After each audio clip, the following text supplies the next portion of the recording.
The gates of the Oregon State Correctional Institution slid open with a metallic groan that echoed across the cold morning air.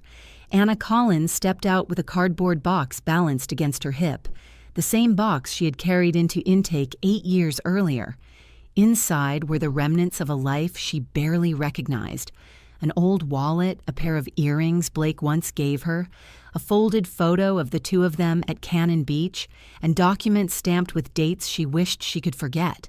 Her prison account had been emptied into a plastic sleeve, totaling just under $300. It wasn't much, but the officer handing it over had shrugged as if to say it was more than most left with. A thin rain fell over Salem, drifting sideways in the February wind. Anna pulled her coat tighter. It had been issued by the facility. Stiff and too large, but it was all she had. For a moment she stood still, absorbing the vastness of the world outside the razor wire. Cars hummed on the highway. A delivery truck beeped as it reversed. A woman across the street pushed a stroller, chatting on her phone, indifferent to the ex-convict stepping back into society. Anna's breathing tightened. She tried to focus on the present, but the past pressed in like a weight on her chest. Her mind still replayed the fragments of that night, glimpses that had tormented her through every year of her sentence. Blake had been drunk.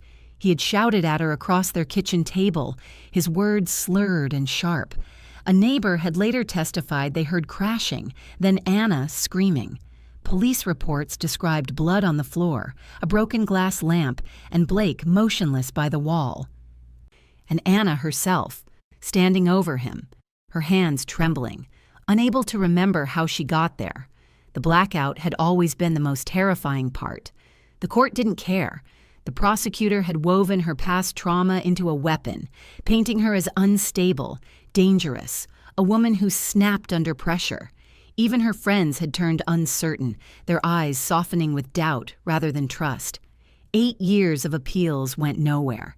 8 years of silence from Blake's family, who believed she had stolen their son's life. Only Tatiana had ever looked at her without suspicion. Her cellmate, fierce and gentle in equal measure, had gripped her hand the week before she died. "Go to his grave first," she whispered with breath that rattled. "Truth is buried, but it rises." Those words followed Anna as she stepped onto the public bus heading north. Her box placed at her feet. She watched raindrops snake down the window as the city blurred past. Industrial lots, bridges, the Willamette River swollen with winter runoff. Portland greeted her with gray skies and a faint smell of pine carried by the wind. She was heading toward the one place she feared more than the prison she had just left, Lone Fir Cemetery, where Blake Collins had been buried 8 years ago, and where the ghost of her old life waited. Lone Fir Cemetery was quieter than Anna remembered, though she had only been there once, on the day of Blake's funeral, her wrists cuffed, her presence forbidden near the family. Today, the winter air clung to the ground in a thin mist as she walked between rows of old stones, searching for the one bearing his name. It took several minutes before she found it at the edge of a forgotten path, where the trees grew dense and sunlight rarely reached. The grave looked abandoned. Grass had swallowed half the headstone, and moss spread over the carved letters like a slow-moving shadow. Fallen branches lay across the plot, dead leaves piled against the marker. It didn't look like anyone had visited in years, not even Blake's parents. For a moment, Anna simply stood there, unable to breathe. 8 years had passed, and she had imagined this moment 100 different ways, none of them like this. Kneeling, she brushed the debris aside with trembling hands. The soil was damp and cold beneath her fingers. She pulled away weeds, cleared the leaves, and wiped the stone with her sleeve until her palm was smeared with dirt. She didn't speak, not here, not yet. The silence around her felt heavy with something unnamed. A soft crunch of gravel behind her made her turn. A little girl, no older than 6, stood a few feet away. She wore a bright yellow raincoat with frogs printed across the pockets, her dark curls sticking to her face from the drizzle. She watched Anna with open curiosity, not fear. "You're cleaning it," the girl said, as if observing a completely ordinary activity. Yes, Anna answered gently. Did you know him? The child shook her head. I live right there. She pointed toward the street beyond the fence where a small row of craftsman houses lined the sidewalk. My dad brings me here sometimes. Anna nodded, unsure what else to say. The girl stepped closer, lowering her voice as though sharing a secret. My dad said some men dug this grave at night. Anna froze. What? They gave him money to go away, the girl continued casually, her tone matter-of-fact. A lot of money, so we went home and he didn't watch. The cemetery grew impossibly still. Wind hushed through branches overhead, but everything else fell silent. Anna swallowed. When did he tell you that? I don't know. The girl shrugged, swinging her rain-booted foot against a rock. A long time, but he said not to talk about it because grown-ups get scared. Children didn't create stories like this, not with such specific pieces, not with that calm certainty. Something cold moved through Anna's chest, spreading in a slow, deliberate wave. If what the girl said was true, even partially true, then everything Anna believed about that night, about Blake's death, about the grave she knelt beside, shifted. The ground no longer felt solid beneath her.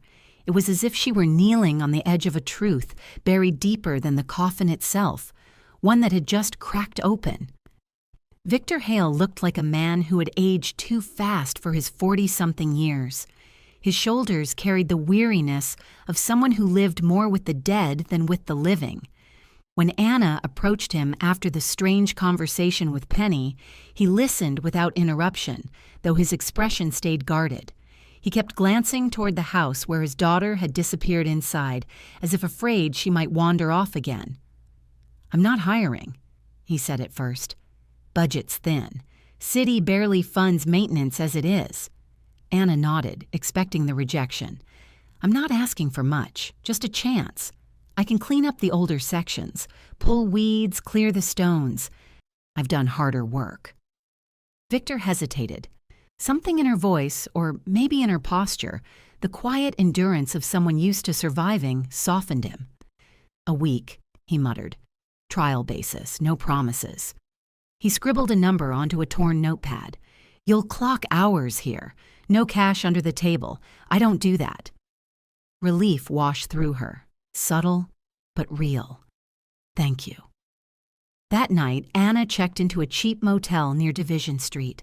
The room smelled faintly of bleach and stale carpet, but it was warm and private, more than she had owned in 8 years.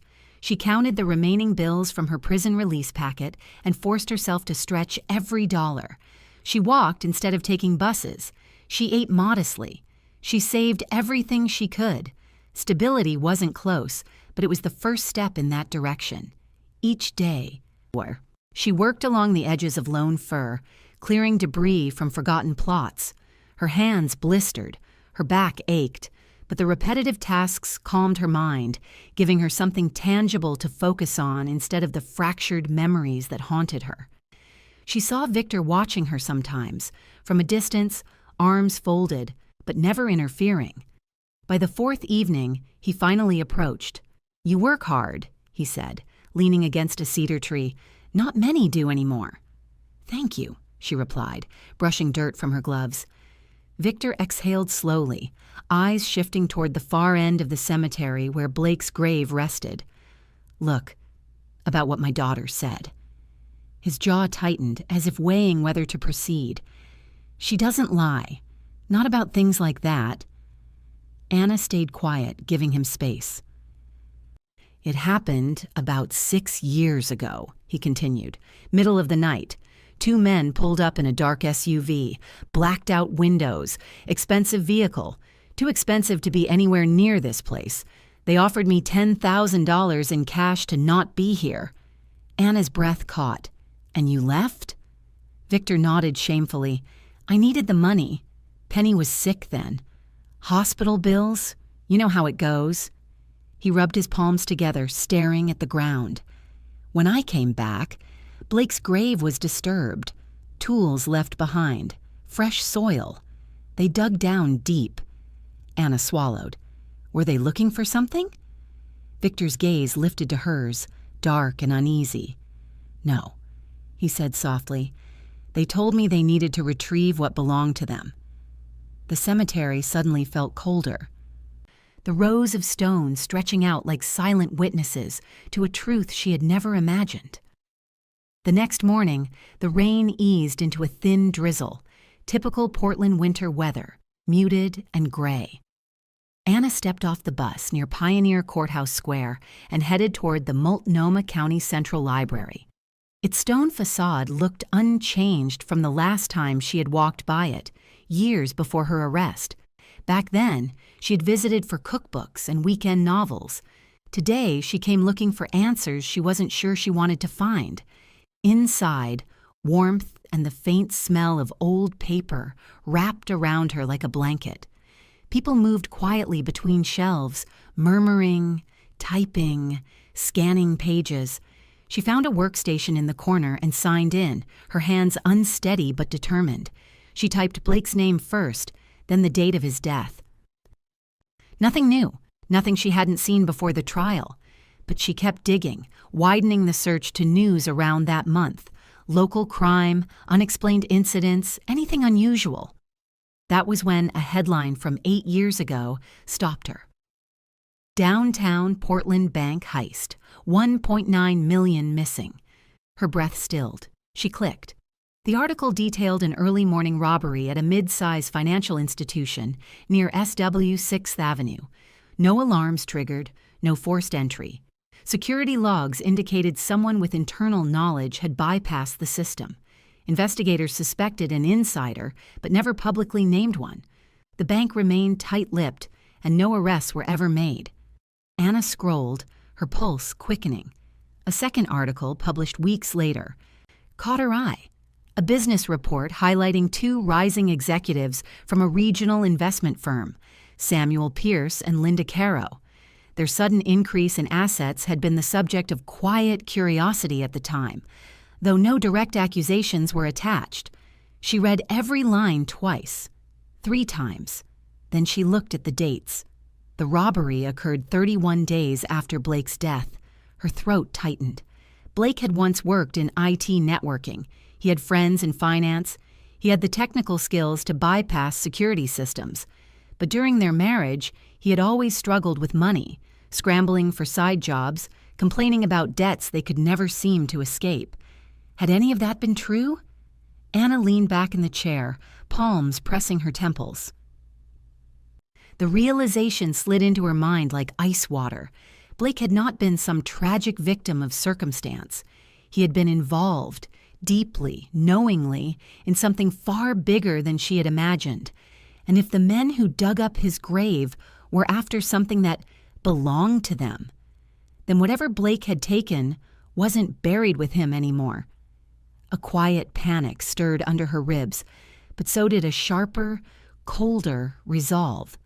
She had lost 8 years of her life for a crime she couldn't remember, but now, at last, the first threads of truth were beginning to show. The house Anna once called home sat on a quiet street in southeast Portland, its paint more faded than she remembered, its porch sagging slightly at the edges. She stood across the road for a long moment, feeling the weight of 8 years press against her sternum. She hadn't expected to return so soon, but the threads she followed were all pointing back here, back to the night everything shattered. Mrs. Decker, her former next-door neighbor, still lived in the same brown Craftsman with the wind chimes that never stopped rattling. When Anna approached, the woman peered out from behind her screen door, recognition slowly softening the lines of suspicion around her eyes. "Anna Collins," she murmured. "I wasn't sure I'd ever see you again." Anna managed a polite nod. "I'm trying to understand what happened that night. Anything you remember could help me."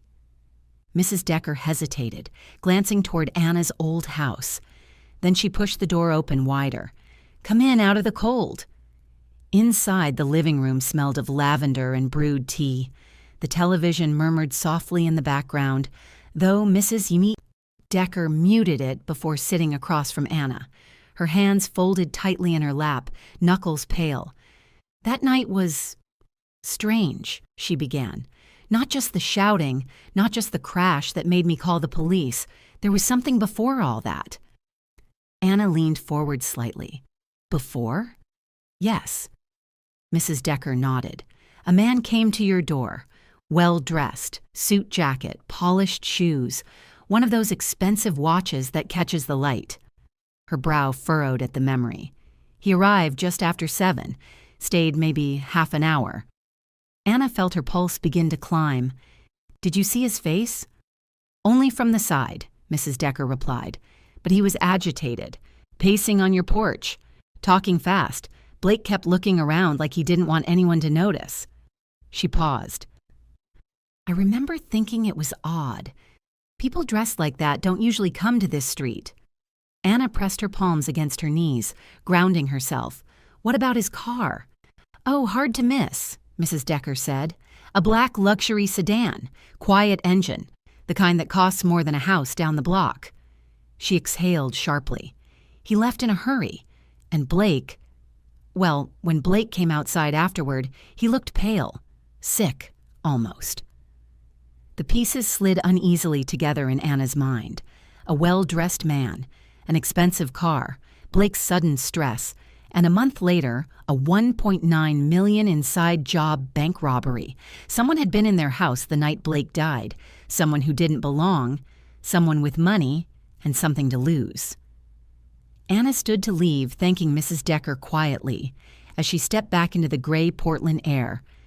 One truth settled like cold fog in her chest. Blake hadn't been alone in whatever he was involved in, and whoever had visited him that night might still be watching. Blake's former workplace sat in a renovated brick building near the Portland waterfront, a place Anna had walked past countless times during their marriage without ever going inside. Now, as she pushed through the glass doors, her reflection stared back at her. Older, thinner, a shadow of the woman she once was. The lobby was quieter than she expected, the usual hum of office life replaced by a subdued tension, as if the building itself remembered everything that had happened 8 years ago. She asked the receptionist for Claire Hunt. The woman frowned at the name, then picked up the phone. After a brief, muffled exchange, she directed Anna to a side hallway. "Last door on the left," she said. "She's on break." Claire Hunt was younger than Anna expected, late 20s now, which meant she had been barely out of college when Blake worked here. She sat at a small table with a takeaway coffee, scrolling through her phone.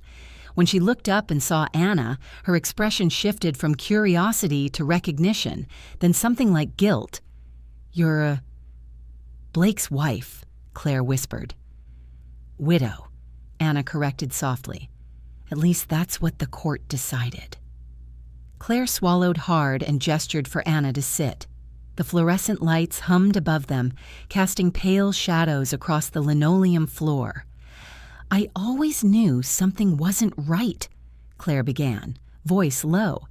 "I told the detectives during the investigation, but they didn't care. No one wanted to listen." Anna leaned forward. "I need to understand. Anything you can tell me?" Claire hesitated, chewing her lip before speaking. Blake had meetings after hours, late ones, with a man named Mason Terrell. Anna stiffened. She had seen that name while researching the bank robbery, connected to a string of suspicious business partnerships, money laundering rumors, and quietly settled lawsuits. "You heard them?" Anna asked. "Sometimes," Claire replied. "I'd stay late to finish month-end reports. Their voices carried through the vent system. Mason always sounded dangerous, controlled. Blake sounded scared." A chill moved along Anna's spine. Claire glanced around to make sure they were alone, then reached into her canvas tote bag. "I kept something," she whispered. "I shouldn't have, but something told me it would matter one day." She pulled out a worn manila folder, edges softened with time. Anna felt her hands tremble as Claire slid it across the table. "It was hidden inside one of the old archive boxes," Claire said. "Blake must have tucked it there." Anna opened the folder slowly. Inside was a single-page letter printed on aging office stationery. The language was clinical, calculated. It outlined a staged accident, noting specific instructions about timing, location, false evidence placement, and post-incident communication. Beneath that, a second section detailed a later plan, a clandestine retrieval from the burial site, executed at night, requiring secrecy and access unimpeded by local personnel. Anna's breath caught. This wasn't speculation. This wasn't rumor. It was a plan, a blueprint, proof. Her eyes moved to the final line typed at the bottom. After completion, he is to assume the new identity assigned. Blake hadn't died. He had faked everything. Her 8 years in prison had not been a tragic mistake. They had been engineered, and whoever had orchestrated it was still out there. Anna hadn't spoken to Katya Petrov in almost a decade, not since the early months of her incarceration, when letters felt too painful to send. But Katya had remained in Portland, steadily building a career at the Oregon Medical Examiner's office. If anyone could access the old autopsy files without raising suspicion, it was her. They met after hours near the staff entrance, where the building's fluorescent lights glowed against the rainy evening. Katya stepped outside wearing scrubs and a fleece jacket, her hair pulled back in a tight bun. When she saw Anna, her eyes widened, not with fear or judgment, but with a kind of quiet heartbreak. "You're really here," Katya murmured, pulling her into a brief hug. "I followed your case. I never believed you did it." Anna's throat tightened. "I need your help. One thing only." Katya nodded without hesitation. "Tell me." Inside, the corridors smelled faintly of disinfectant and metal. Katya led her to a small consultation room, then disappeared through a secured door. Minutes later, she returned with a sealed archival folder stamped 2016, "Do not remove from files." She locked the door, then laid the folder carefully on the table. "This is the autopsy from Blake Collins's case," she said. "Officially, no one touches these without authorization, but unofficially, no one will notice for 15 minutes. Anna opened the folder with steady hands, though her heart hammered against her ribs. The report was technical and precise: cause of death, toxicology, external examination. Then her eyes landed on the section describing identifying marks. A tattoo, upper left shoulder, the words, "Sea Wolf." She froze. Blake had no tattoo. He hated them. He had once joked that he couldn't even commit to a haircut, let alone ink. Katya leaned in. "That's why I called you the moment I saw it, whoever this was." It wasn't Blake. Anna kept reading. The deceased was described as male, mid-30s, severe malnutrition, multiple healed fractures, needle marks on both arms. Toxicology revealed a lethal combination of fentanyl and alcohol, consistent with a homeless overdose victim. A nameless man, a forgotten life, used as a substitute for her husband. Katya lowered her voice. This body came in with no ID. The police accepted the identification because it matched the timing and the injury layout they expected. No one questioned it. Anna's fingers shook as she traced the pages. He used this man. He staged everything. And he knew the system, Katya said, enough to exploit it. The room felt suddenly cold, the overhead lights too bright. Anna closed the folder, her breath unsteady but her mind sharpening with a clarity she hadn't known since before prison. Blake Collins hadn't died. He had swapped identities, and the body buried under his name had belonged to someone else entirely. A stranger Blake had used to vanish into a new life, leaving Anna to take the fall. The final illusion had shattered. Now the truth was undeniable. The next few days passed in a strained quiet. Anna continued her trial work at Lone Fir Cemetery, trying to keep her head down while her mind churned with the new pieces of truth she had uncovered. Victor had grown more protective since their late-night conversation.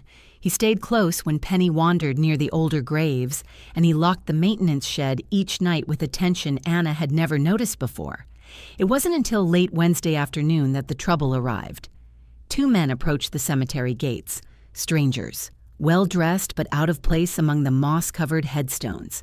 They walked with the self-assured pace of people who believed they owned whatever space they entered. One was tall, clean-shaven, wearing a charcoal coat.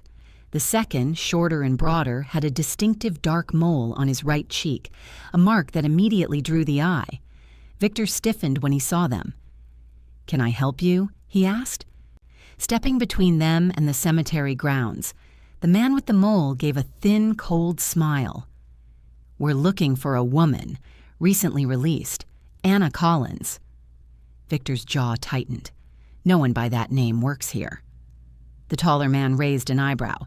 "Strange. Someone told us she does." Anna, kneeling behind a row of aged stones, froze at the sound of her name. She ducked lower, heart pounding, listening. The man with the mole stared past Victor, scanning the grounds with unsettling precision. "Let us take a look around." Victor didn't move. "This is private property outside visiting hours." For a moment, tension crackled in the air. Then the mole-faced man chuckled. "Relax, we'll be back." They left without another word, but the threat lingered like smoke long after the gate clicked shut behind them. That evening, Anna insisted on staying late to help Victor lock up, but he waved her off. "I'll handle it. Go rest. We'll talk tomorrow." Tomorrow never came. The next morning, when Anna arrived, an ambulance was parked beside the maintenance shed. Penny stood nearby with a blanket wrapped around her shoulders, crying softly. A paramedic led her toward a neighbor's car. Anna ran to the gate. "What happened?" A police officer held up a hand. "You work here." "I'm on a trial shift," she said, breathless. "Where's Victor?" The officer nodded grimly toward the ambulance. "Found unconscious inside the shed. Poison tea. Fast-acting sedative mixed with something stronger. He's in stable condition, but it was close." Anna felt the blood drain from her face. A paramedic stepped out, carrying a thermos and a sealed evidence bag. "Whoever did this wanted him quiet."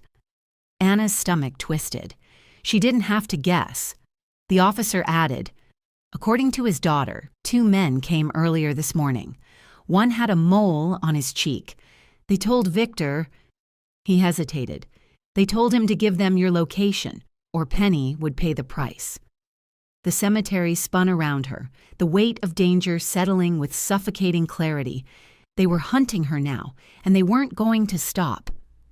The attack on Victor changed everything. Anna knew she had to leave Lone Fir, but she still returned early the next morning, hoping to speak with Penny's temporary guardian and retrieve her belongings from the shed. The cemetery was quiet, wrapped in a low morning fog that blurred the outlines of the graves. She moved quickly, head down, telling herself she had 10 minutes at most. She didn't get 5. The crunch of footsteps on gravel made her turn. 3 men stood at the gate, different from the pair who had come before, but carrying the same rigid confidence, the same predatory calm.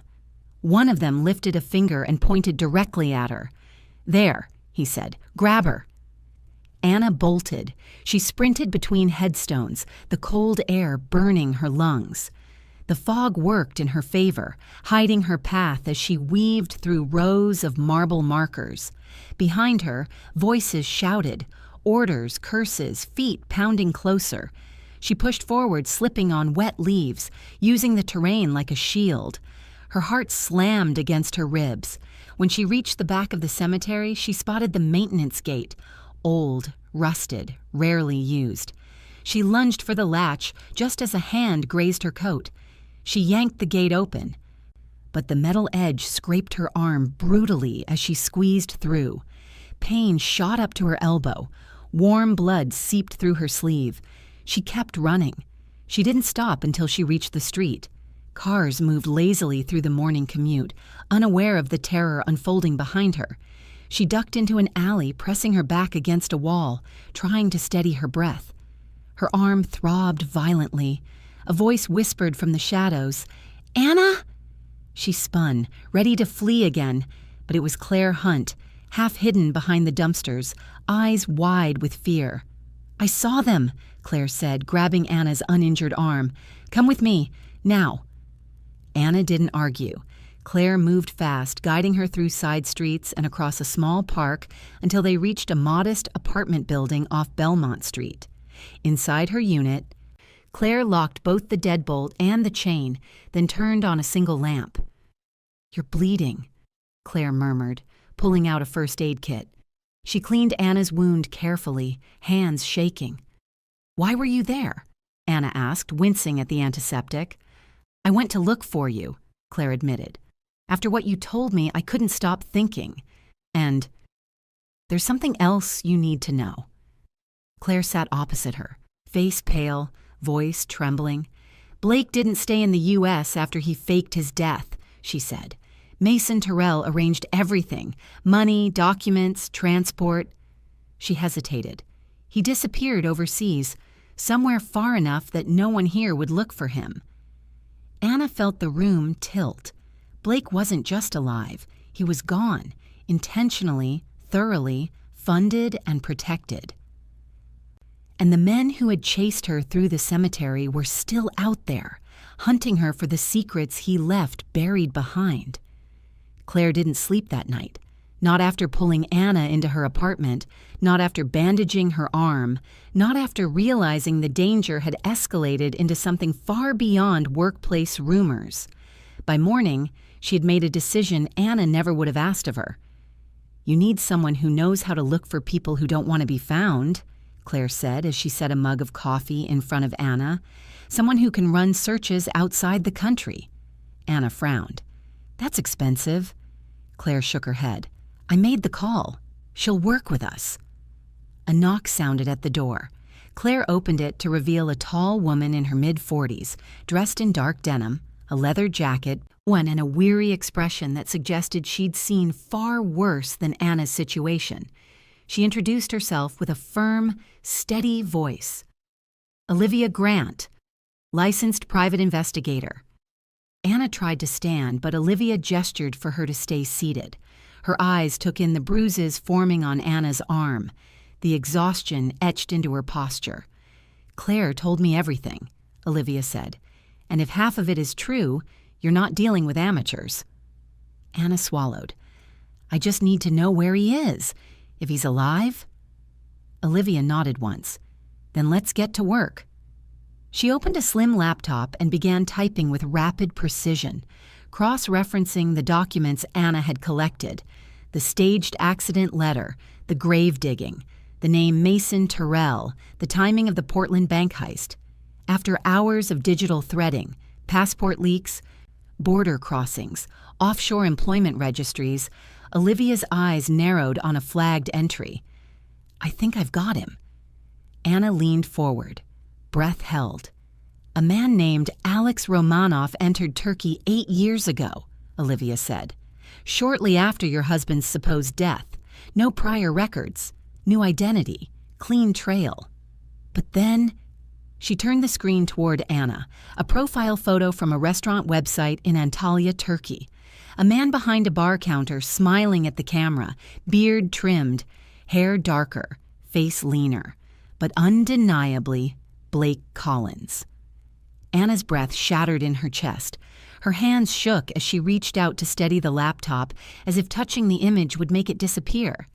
Olivia continued, voice calm but firm.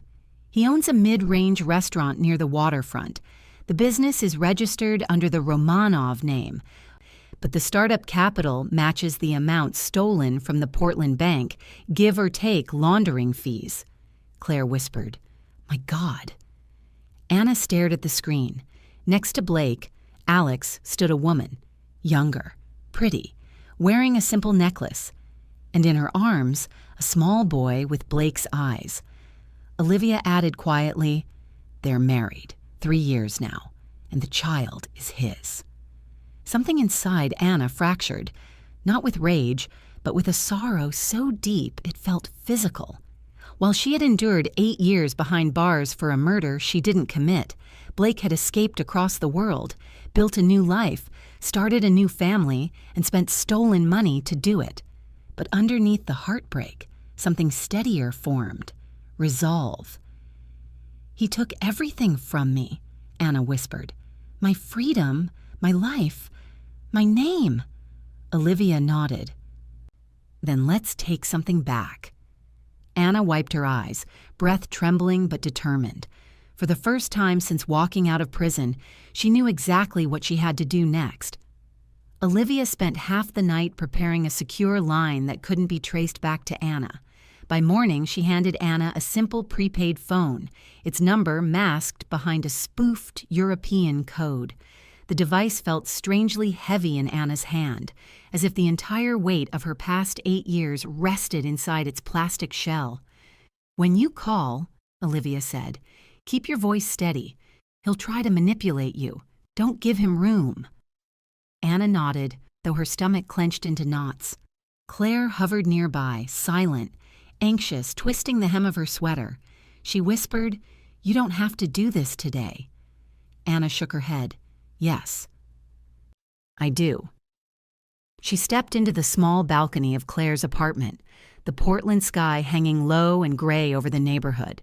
She inhaled once, then pressed the digits Olivia gave her. The call rang twice, then a click.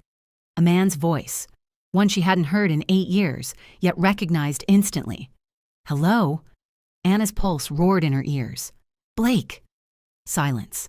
A long, sharp silence. Then, "Who is this?" "You know exactly who this is," Anna said, her voice steady despite the tremor in her spine. Another pause. She could almost picture him, jaw tightening, eyes narrowing, panic slipping into his tone. "Anna? That's impossible. You shouldn't—" "I saw the autopsy report," she interrupted. "The tattoo, the wrong body, it wasn't you." Breathing on the line shifted, ragged now. "Anna, listen." "No." Her voice sharpened. "You listen. I have a copy of the staged accident plan, the letter Mason gave you, the details of the grave. I know everything." A faint, involuntary curse escaped him. Anna continued, "And I also know where you are, Alex Romanoff." He inhaled sharply. She pressed on, slow and deliberate. "If I forward this evidence to Interpol or the Turkish police, they will extradite you for identity fraud, conspiracy, obstruction, and theft of 1.9 million—" "Don't threaten me," he snapped, voice rising with fear he couldn't quite hide. "You don't know what you're doing." "I know exactly what I'm doing," Anna replied. "You stole 8 years of my life, 8 years of freedom, 8 years of truth." Another silence, then a shift in tone, cold and calculating. "If we're going to talk, it has to be in person." "No," Anna said immediately. "You're not dictating anything." "Anna, please, listen," he insisted. "This is bigger than you understand. If you go public, you'll get yourself killed. We need to meet somewhere safe." "There's only one place I'll agree to," she said. "A public location, cameras, witnesses. A place where you can't disappear or send someone else instead." Blake's voice dropped into a low growl. "Where?" Anna didn't hesitate. "Rosewood Galleria, the cafe on the 2nd floor. Tomorrow at noon." He exhaled shakily. "Fine, but come alone." She ended the call without another word. Inside the apartment, Olivia watched her carefully. "You did well." Anna stared at the phone, fingers trembling. The trap was set. And tomorrow, the man who had destroyed her life would have nowhere left to hide. Belgrade felt like a city built from contradictions. Historic stone buildings pressed against modern glass towers, quiet streets opening suddenly into chaotic boulevards. Anna had never imagined she would step foot in Serbia, much less for a meeting that could determine the rest of her life. But Olivia Grant had insisted, "Neutral ground is safer. He won't dare try anything here." They arrived a day early, checking into a modest hotel overlooking the Sava River. The winter air was sharp, carrying the scent of wet pavement and wood smoke. Anna slept barely 2 hours replaying the phone call, the chase, the 8 lost years. By morning, exhaustion and resolve coexisted within her like 2 warring forces. The hotel restaurant where the meeting was set looked deceptively ordinary. polished tables, brass lamps, quiet music drifting from overhead speakers. Anna sat with Olivia at a corner table facing the entrance. Olivia's posture was calm, but her eyes tracked every movement around the room. Blake arrived first. He walked in wearing a dark coat, sunglasses still perched on his head despite the cloudy morning. He looked older, lines carved around his mouth and eyes, but still unmistakably the man who had once kissed her goodnight. When he approached, Anna felt a strange mix of nausea and clarity. "Anna," he said softly, as if addressing a ghost. "Sit," Olivia instructed. Blake lowered himself into the chair, eyes flicking between them. "You shouldn't have come." "And you shouldn't have framed me," Anna replied. He flinched, but before he could speak, a hotel staff member opened the door for another guest. A man in his 50s entered, glancing around as if expecting someone to lunge from the shadows. He wore a tailored coat and expensive shoes, but his face was tight with fear. Mason Terrell. He hesitated when he saw Anna and Blake, then hurried over, sinking into the empty seat with trembling hands. "They're watching," he whispered. "They're always watching." "Start talking," Olivia said. "All of it, right now." Mason wiped his sweating palms on his sleeves. "The bank robbery. It wasn't our idea. The leadership planned everything. Pierce, Caro, the same executives who got rich afterward. They needed someone to break the system from the inside, and they picked Blake. He had the skills. I had the contacts." Blake stared at the table. "They told us we'd get a small cut, enough to start over." Mason nodded rapidly. "But after it was done, they panicked. They ordered us eliminated. Blake was supposed to die first, then me." Anna's breath caught. "So he staged his death." Blake's voice was barely audible. "I didn't know what else to do." Mason swallowed hard. "They gave him the overdose corpse, arranged the scene, paid off a few people, and then they planned to kill me too." "So you both ran," Olivia said. Mason nodded. "Yes, but they still want the money back, the part Blake kept for himself. They've been hunting him ever since, and anyone connected to him." His gaze flicked to Anna with a shudder. "Including you." Anna felt a cold wave roll through her. "I lost 8 years of my life because of your choices." Blake lifted his head, guilt hollowing his expression. "Anna, I'm sorry." It wasn't enough. It wasn't even close. But hearing it, finally, truth laid bare, allowed something inside her to unclench. Olivia closed her laptop with a decisive snap. That's all we needed. Within hours, she forwarded the recording, documents, and files to international authorities. Serbian police escorted Mason away for his own protection. Blake, warned that traveling would put him immediately on Interpol's radar, stayed behind in Belgrade. Cornered, exposed, no longer free to hide behind another man's corpse. Anna flew back to Portland 2 days later. The moment she stepped onto American soil, she didn't feel triumphant. She felt emptied, like a bottle finally poured out after years of being shaken. Months passed, the investigation widened, arrests followed. The truth spread slowly, painfully, the way truth always did. Anna found work at the Last Truth Center, a legal nonprofit dedicated to helping the wrongfully convicted. At first, she filed paperwork, organized case files, made coffee. Eventually, she began sitting with clients, hearing stories that echoed pieces of her own. She learned that justice wasn't a single moment. It was a commitment, quiet, deliberate, unending. Her story had closed, but for others, she had just begun